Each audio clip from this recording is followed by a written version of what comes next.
I called and she said, there's a problem, and it's a big problem, and it's completely out of our hands.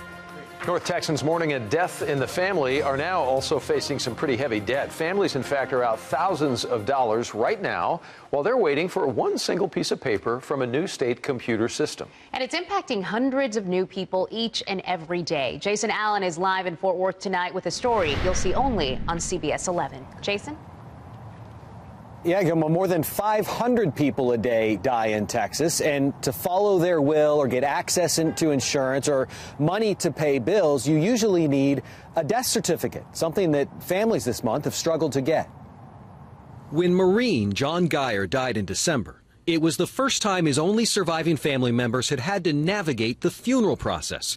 It seemed like it should be fairly straightforward. No, you go to the funeral home, you arrange a funeral, you go to the funeral, Here's you your pay form. for the funeral, and then your death certificate arrives. Except that Geyer's certificate didn't arrive. There were a lot of all cap texts back and forth, like, you know the text. What is going on? How hard could this be? The Kirk family was caught in the launch of Texas' new centralized vital record system called TxEVER. Funeral directors, doctors, medical examiners, and clerks have complained of errors, glitches, and delays in a system they say wasn't ready to launch. And while the death certificate didn't arrive, This is the taxes on the house.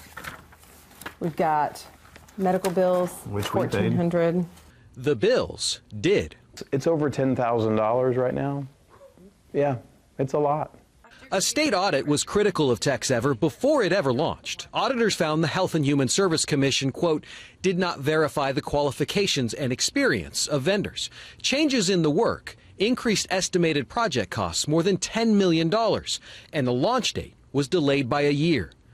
This week, the Kirk's funeral director finally secured a copy of what they have waited for, and only now can they start taking care of Geyer's final requests more than a month after he died. It was a little bit of a reminder every time you picked up the phone that this isn't done. I still have to kind of relive it a little bit each time.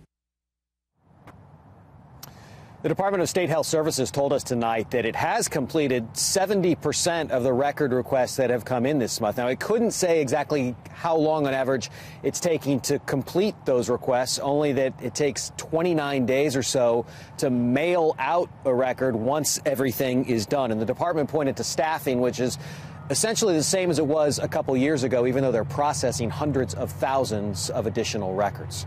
We're live in Fort Worth tonight, Jason Allen, CBS 11 News. Thank you, Jason.